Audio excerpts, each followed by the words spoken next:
Hi, this is Whitney Pitalo, Saxon grad from the class of 2012. 0, 1, 2,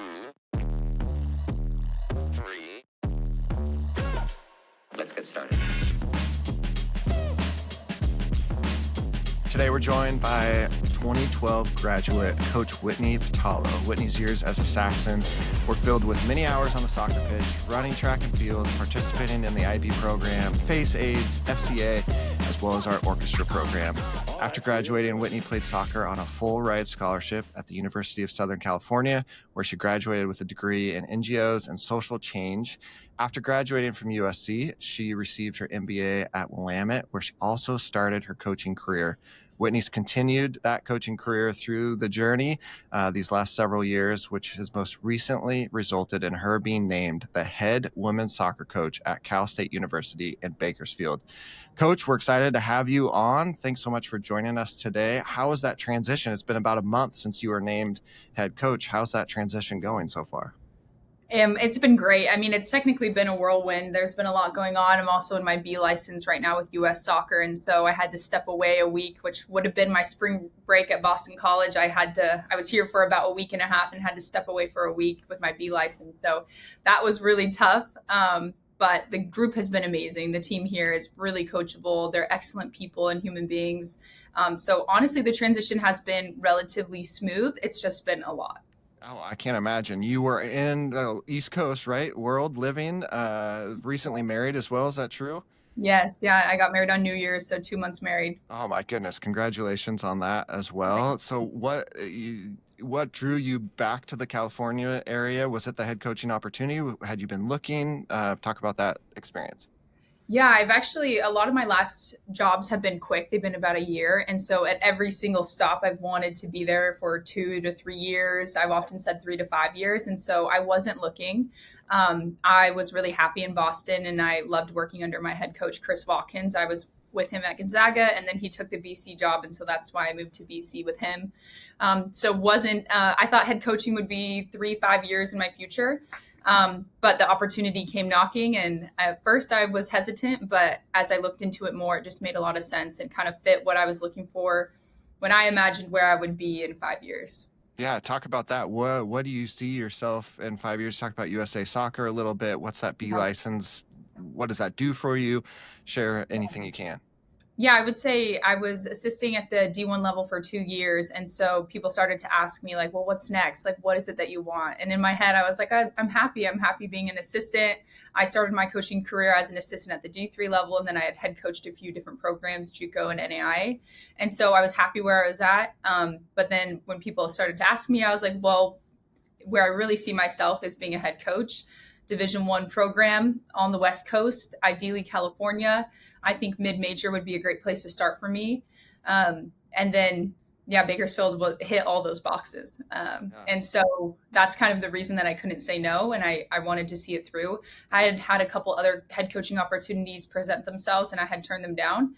And I had promised myself, because of some mentors in my life and of course my husband too, that I would see the next one through. And so that ended up being Bakersfield. So I really feel like it was meant to be. Yeah, congrats again. I want to get into that a little bit more, but let's rewind a bit to your years as a Saxon. What do you remember most about those 4 years? Certainly soccer played a big role in that as well during that time, but what else was it that made South a special place? I loved my experience at South. I had like the best 4 years of my life. I think some people hate high school and they can't wait to get out, but I wasn't one of those people. I had a great time in high school. I think a lot of that had to do with athletics. At the time, South was just great in a lot of different sports. I think we had like 12 student athletes in my class go Division I. And so we were pretty dominant athletically. A lot of me and my close friends had sisters and brothers ahead of us. So we were kind of in a long lineage of families going through South. The teachers were incredible. Athletics were great. So I just had good friends, good teachers, and I just had an overall great experience at South. Well, we obviously love to hear that, and that's what we're aiming to provide for all of our students here currently. What would you say to them, especially our athletes right now? What would be important for our current students to know, especially as they project forward into their future? Yeah, I think it's most important to really just like what the things that you love in high school. I don't think I knew would be my future. I think I kind of saw high school as this separate box in my life, and then college would lead me to a whole different route. And so I thought I'd be like a businesswoman. I got my MBA, all that stuff. And I think what I look back now and think is like, what you really love and what you're passionate about in high school can end up being a fulfilling career and can be your future. And so I loved soccer, but I didn't quite see the path. I wanted to be a professional athlete, but it was such a minuscule amount during my time that could make it all the way. So I would just say like whatever you love in high school and whatever you're passionate about, the things that don't feel like work to you, that can often be like the path that you're on for your career. Yeah. And you were involved in our IB classes. Were you full diploma, or did you like kind of pick and choose? These are the areas that I want to focus on. Yeah, since athletics was such a big piece of where I decided to go to school, I didn't need to do the full diploma for IB, but I did have friends who did it and also were athletes. And so for me, I just decided that I heard IB history was really difficult. And so I just decided not to take that course. And I didn't take IB chemistry either. So I just took the classes to prepare me for college, but I wasn't hyper motivated on getting the full diploma. USC is a storied school, both academically and obviously athletically as well. Let's focus on the academics first. Did you feel like our classes here at South prepared you well for such a difficult, rigorous program like SC has? Yeah, I think so. I think the only thing, like if I would give advice to my younger self, is just to study a little bit harder and to put a little bit more hours outside of the classroom into preparing for tests. Because I think that was the big difference when I jumped into college, was just the amount of reading and the amount of studying you needed to do to be successful. But I do absolutely feel like the IB program set me up for success. I was so nervous my first semester that I would get a bad GPA, and then my grades came out and they were good, above a 3.5. So every year at USC, I had above a 3.5, I'm pretty sure, if I'm remembering correctly. So academics were never too difficult. And I think that's because I took the advanced classes at South. We are in the middle of students selecting their universities where they get to choose between schools. I assume that for you that there were a lot of options on the table. How did you narrow into USC? What was that decision process like for you? Yeah, mine's probably one that other people share. I mean, I just grew up watching USC football with my father. He grew up in the area. He didn't go to USC, but we just grew up watching it every Sunday. So I would say for me, it was a dream school. It was where I didn't know if I could make it, but that's where I would go. And so I had other offers from, funny enough, a lot of Californian schools. Not that I was trying to go to California in general. I was kind of open to anywhere in the country. I was probably deciding most between a few Californian schools and then the Gators out in Florida. And I think what just helped me make my decision is I couldn't give up on my dreams. So for me, it's like I have to go to the school that I saw myself going to, and I have to see it through. And I would say I followed the 2007 campaign where USC women's soccer won the national championship. And so for me, USC was the epitome of just the most excellent you could be at athletics and academics. So for me, I couldn't, even though I loved other schools I visited, I just couldn't pick those schools. I had to go with what my dream school was. You also were or are a musician, played the viola for our orchestra program. What was that experience like? Yeah, so I started really young because me and all my siblings, we went to McKinley, Leslie, and then South. And so every single one of my siblings played one of the instruments in an orchestra. So we could have been a quartet. I would say I did it to be a more well-rounded individual. Also, like when I decided to join the basketball team, it was just I wanted to try things outside of my comfort zone. I don't still play my viola, but I have one. My husband actually got it for me, and I want to play it, but it's really hard to be a full-time athlete and be a full-time musician. I feel like Sure. kind of either one or the other. And so I really enjoyed being in the orchestra. I loved the students that I played with. Some of them were teammates. Some of them were people I knew through athletics, but others weren't. And I don't know. I just think it was a great part of my development, and I'm really glad that I did it. And I still really want to play more. It's hard for me to find the time. I would imagine time is very few right now, or at least open spots on your calendar. So thank you again for jumping in with us.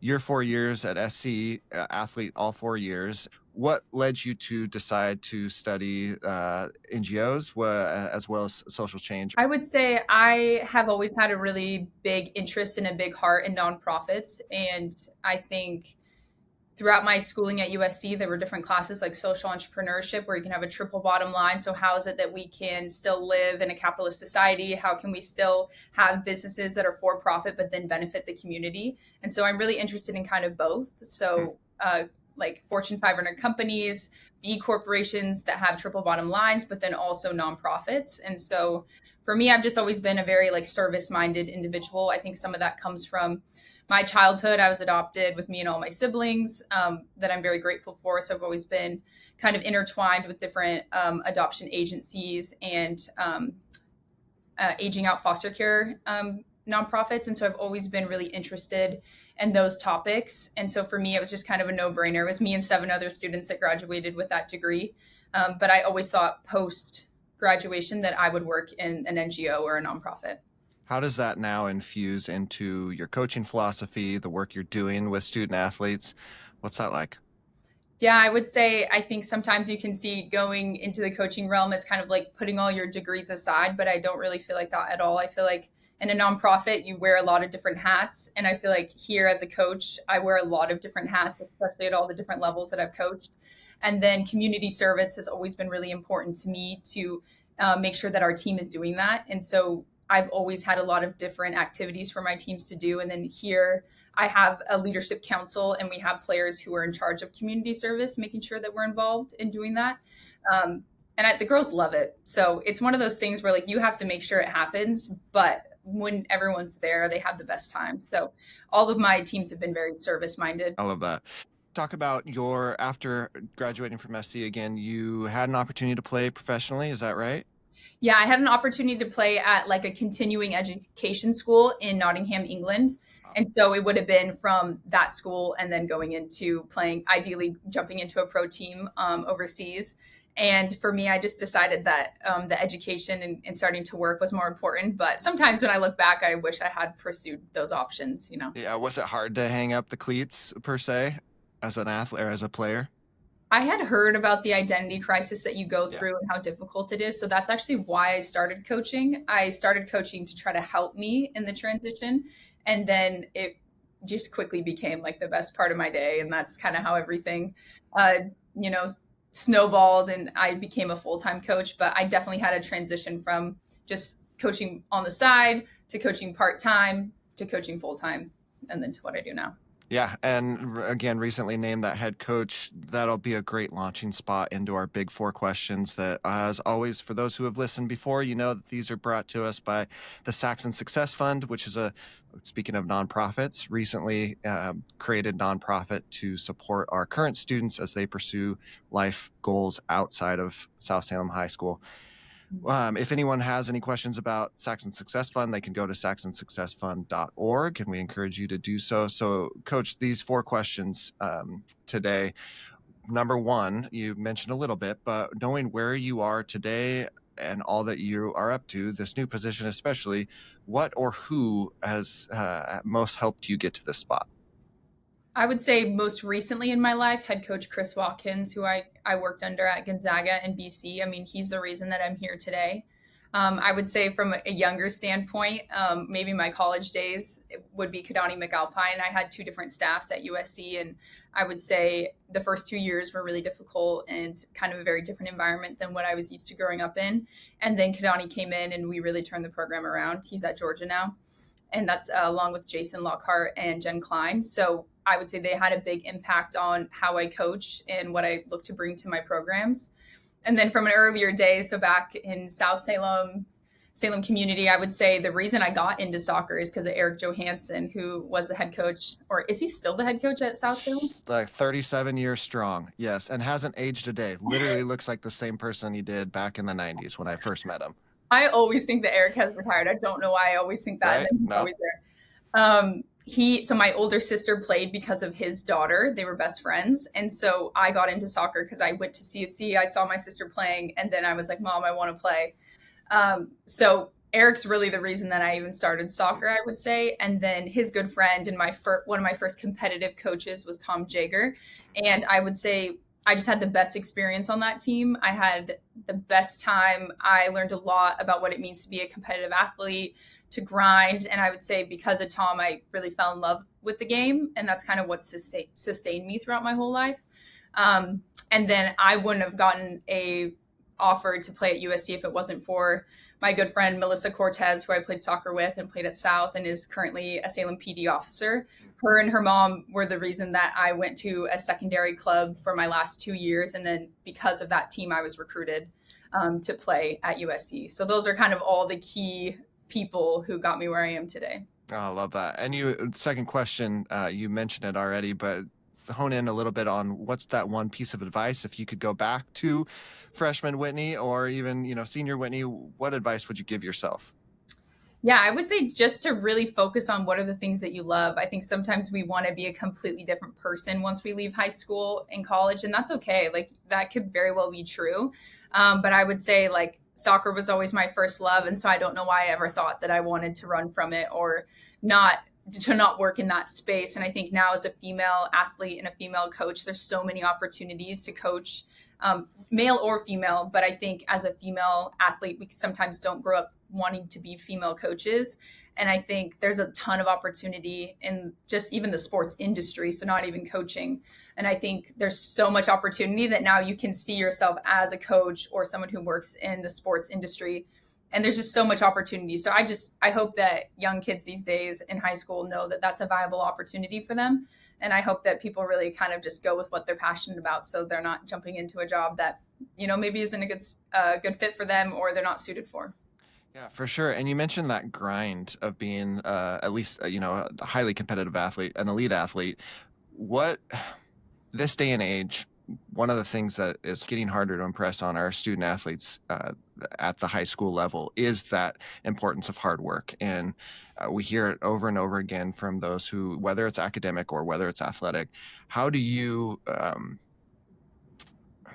impact the athletes on your team, the players on your team, to understand what it truly means to work hard, especially in a place that may be full of joy like athletics, but comes with a very business-like regimen, a very disciplined regimen in order to be successful? Yeah.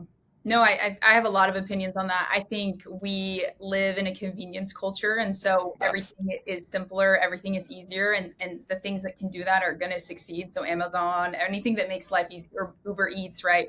Like all those things make life easier. And so we actively have to fight that because things are becoming more and more convenient, easier and easier. And I think there's some people in my life who have considered me very lucky. Like they'll say, oh, Whitney's so lucky. She, good things always happen to her, but I don't think I've ever sat back and allowed things to be convenient. I think I've always worked really, really hard. And so what I like to tell different athletes is like, don't ever look at someone and think they're lucky or privileged. Like they work really hard behind the scenes for just the 5 minutes that you see or the little bit that you see on the outside. And so for me, I think having a personal value of hard work is really important. And I think that's always been something I've valued. And then something I've brought to my teams that a non-negotiable is that we were always going to work hard and we're always going to outwork our opponent. We may not be more talented. I definitely haven't always been the most talented player on the field. I think maybe in a smaller town I was, but when I went to SC, I mean, it's all the best players on the field from their areas in the world. And so I would say always looking to work hard and to outwork the person next to you or the person you're competing with, because really life is a competition. And so we really can't just sit back and let things be convenient. We have to go out and we have to fight against that urge to allow things to be easy, because the best things are on the other side of difficult. And I think if we can actively make things harder for ourselves and to do the hard work, just good things come. And then you're proud of yourself, because there's nothing good comes from sitting back and allowing things to happen. Like you really want to be proud of yourself and you want to prove to yourself that you can keep your word. So I think just every day, what are the little things you do every single day that are hard and difficult, but you're proud at the end of the day to say that you did?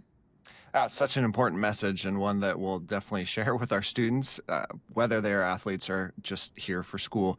I like that phrase, like it's something good on the other side of difficult. That's where it's found. That's where the best things are in life. And I think that's a perfect segue to question number 3. Similar question, like what have you learned since high school that you wish you knew during those 4 years here? From an athlete standpoint, I think that I probably more heavily focused on speed and strength and stamina. And so when I got into college, I was definitely like one of the fittest, one of the fastest, like one of the strongest. And so that was awesome, especially because South has such a good weight room program. Like a lot of female soccer players, it's hit or miss if their high school offers that program. And so when you get into a Division I setting in the weight room, it's kind of like half your team knows how to lift and the other half doesn't really. And so like I've won the weight room award at least one of the years and have been close multiple years. I've got some, I've got some things up here from my strength and conditioning coach that she gave me as an award. But I would say I wish that I had focused more on the technical and the tactical side because I was so hyper focused on making sure I was like fit and fast and athletic. And that's really, really important. But I would say I wish I had focused a little bit more on what honestly sometimes is harder to work on is like the technique, and then tactical often is based off how much soccer you watch and the coaching that you have. But I think as an athlete, that's what I wish I had focused more on because I think sometimes high school you can get away with just being quicker and faster and stronger. And so for any athlete that dominates in that realm, it's really important that you work on the technical sides of your game so that when you get to college, it's not like a big shift. So athletically, I would say that's what it was. And then I wish as a student, I had studied and done a little bit more, not just to get by, but to really help prep myself for college because it was a steep learning curve when it came to how many hours you'd have to be studying and how many hours you needed to put into reading to prep for the class. So I wish I'd just done a little bit more of that to be prepared, but there's nothing like experience and just getting thrown into the deep end for you to learn. So. Perfect. Question four. If you could transform South Salem High School in one way, whether you remember it or not, however you remember it, what would you add or change about our school?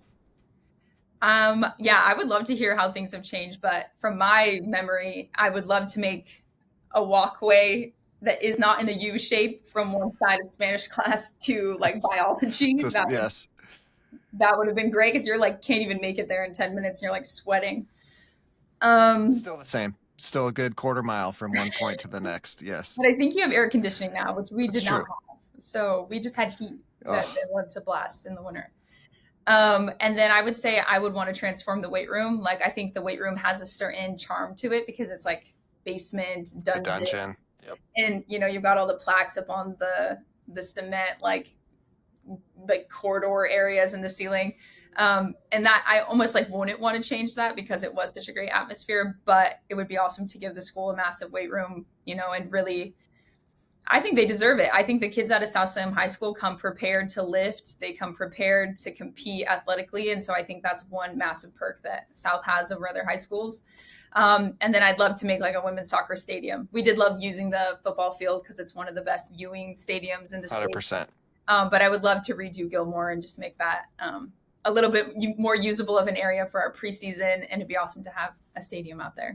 Yeah. Oh, those are great additions. And I know our two weights coaches now would be so thrilled to hear you say that, and we'll be looking for ways to make that happen. Hey, as we close, some rapid fire questions. These ones come from one of your classmates, 2009 grad Matt Cox is now running a business called Tosstown Properties. And he used to have a podcast himself that would feature these rapid fire questions. So I'll hit you with a few of them. What are you watching right now? Do you have time to watch anything other than film, or do you have a secret show, anything like that? Sometimes I hear about other people watching television shows and I'm like a little jealous because I'm like, oh, gosh, I kind of want a show right now. But yeah, I can't even get through enough film. And I did scouting reports the last 2 years. And so every free moment I was just watching the opponent. So I haven't been the best, but the most recent one I watched that was really good was Only Murders in the Building. That was a good one. But back in the day, I think it's college day, I loved Mad Men and I loved Sons of Anarchy. Those were like two shows that I got into. What do you do? Do you do anything for fun? Do you have time for fun right now? Is there anything? I think sometimes people idolize the coaching position like it's so much fun. And I think it is a trade-off. So my everyday is a ton of fun. Yeah. But because of that, I don't have a ton of time. I work like 7 days a week. And so I think the trade-off is I have fun every day with my team and I love coaching and I love playing. And so that's my trade-off. I have less free time, but I love the time that I'm at work. I love that. That's a great answer. Inspiring as well. Any books that you've read that you would recommend? Oh my gosh, yes. There's some. I'm a big self-help book person. I don't really like the word self-help, but I don't know what other genre to call it. I love reading books like that. So I think, what's the most recent one that I read that was amazing? It was The Power of Big Moments. And let me see if I can get the exact one. The Power of Moments by Chip Heath and Dan Heath. It just talked about how you can create these big moments that have lasting impacts on people. So one of them was actually the high school realm, where there's like a Title I school. They didn't do very well, but then they did a graduation for students who were signed to their next. So like what you do for athletes, but they did it for all students. And then at some point it became this massive, they had to rent out a whole convention center, the amount of people that wanted to come. And then you have more students graduating and going off to college, because it's this celebratory moment, and people will like keep it a secret to all their family and friends, so they can announce it on the stadium what school they're going to. So just the power of big moments, I think, is really important in coaching, because you gotta keep it fresh, you gotta keep it fun, because there is that mundane in the middle of the season that you kind of have to be able to get through. So the book's called The Power of Moments. Mm-hmm. Okay. We'll check it out. Where's your favorite place you've ever traveled? So I love Japan. I had Japanese students growing up, and so I was able to visit them when I went to Japan with the MBA program. And so I love Japan, but I've also been to Brazil and Italy, and so those would probably be my top three places. Hard to beat those. Absolutely. Yeah. Hey, who else should we interview? Yes, I have a list. These are basically all of my best friends, but I think they're, that's why I think they're amazing, because they're incredible people. And so that's why I keep them close to my life. I think Melly Cortez was a great soccer player at South Salem. And she's a Salem PD officer now. And so I think she has a really unique perspective about what it's like to live in the Salem community and what are kind of the things that are going on. There's so much she knows that like the average person does not know. And she was a big part of South Salem High School, and she loved the school. My friend Katie Reeder, she's in Bend, Oregon now. She is the creative director at Broken Top Candles, which is, it's like on Oprah's list of favorite candles. And so she does all the creative work for them. And she was a goalkeeper on the women's soccer team, and then played at the University of Puget Sound. One of my other best friends, Amelia Dobbs, is the marketing director at Flaneur Wines. And so we're so close to kind of the wine industry in the Willamette Valley. And there's so many careers there. So she's a director at a boutique winery there. And then my good friend, Abby Johnson, we actually walked across the stage together during graduation. She's an electrician. And so she's one of the only female electricians I know. And she did that trade right out of high school and has made a great life for herself. So, high school maybe wasn't like her favorite thing, but she's doing better than all of us now. So she's absolutely killing it. And then my good friend, Vanessa Verbort, she played on the soccer team too. She's an occupational therapist at OHSU, and she works in the NICU. And so the cases and the things that she sees is insane. And she also, all these people loved South Salem High School, loved their experience. And they were all in my bridesmaids at my wedding, and were my friends from South Salem High School. Oh, I love that. That's such good stories. And we may be leaning on you to get a hold of all 5 of them. So I think you said five or 6. Yeah, that's great. Hey, when you are in Salem, what's your favorite place to eat? I love La Hacienda. Shout out Jorge Brambilla, who went to South as well. Might be someone to talk to too. He played soccer at South, and his family owns a couple La Haciendas, and that's always a spot to go. That's a great spot. One of my favorites. Yeah. Any last shout outs, Coach? I think there was a couple teachers that I'm trying to see if I put their names down here, if I did it somewhere else. Yeah, I must have put it somewhere else, but there's just a lot of teachers at South that were awesome that I would love to give shout outs to, like Miss Sachs. I loved psychology. That was a great program, or a great class. And I think one of the first ones that I really was like, wow, I actually love this class. I love coming. I love learning. And she's always been a really fun person to reconnect with over the years. Shout out Mr. Barry, if Mr. Barry is still there. He's actually teaching IB Psych now. So Sachs retired, and Dr. Barry retired too, but now he's back and he's teaching IB Psych. So I love that. That's a great fit for him, actually, because he was so whimsical and so funny, and he really made like IB English like actually really fun. And so I remember just thinking he was so quirky, but it was awesome. Like I loved it as a student. It honestly helped me learn. Like, I feel like he was just himself. And then Mr. Wood was my track and field coach and my biology teacher. I think it was Mr. Niedermeyer or who was the IB biology. Yep. He really helped me a ton. Whenever I struggled, I could go in and get extra work with him. He was a great teacher and a ton of help.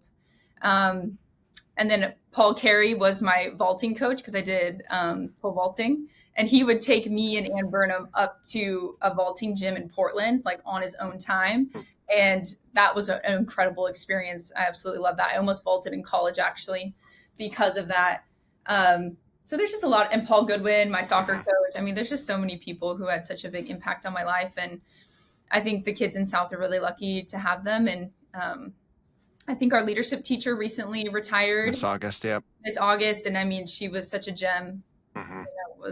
Had a huge impact in so many of our lives and was such like a breath of fresh air whenever you were around her. So yeah, there's just a ton of teachers to thank. Mr. Armstrong is our athletic director now, and he was one that I mentioned that I was getting the opportunity to interview you, and his eyes just lit up. He was so excited about that. And yes, he's on my list too. Mr. Armstrong was awesome. I think I had him in history. Yep. And I love that he's the AD now. It's been fun to reconnect with him. And yeah, I felt so much support at South Salem High School. I think some people can get jaded in their high school experience, but I felt like I went all out for high school. Like I was involved in activities. I played sports. I worked hard in the classroom. I'm not the smartest kid, in the class, but I just worked really hard. And I felt like all the teachers were really on my side. So. Well, Coach, we're always on your side. We appreciate you so much. Thank you for taking the time to jump on with us and share so much of your story. We wish you the best in the upcoming season and all the 7 days a week work that's ahead of you. We appreciate you. Thanks for being someone that we can spotlight and celebrate.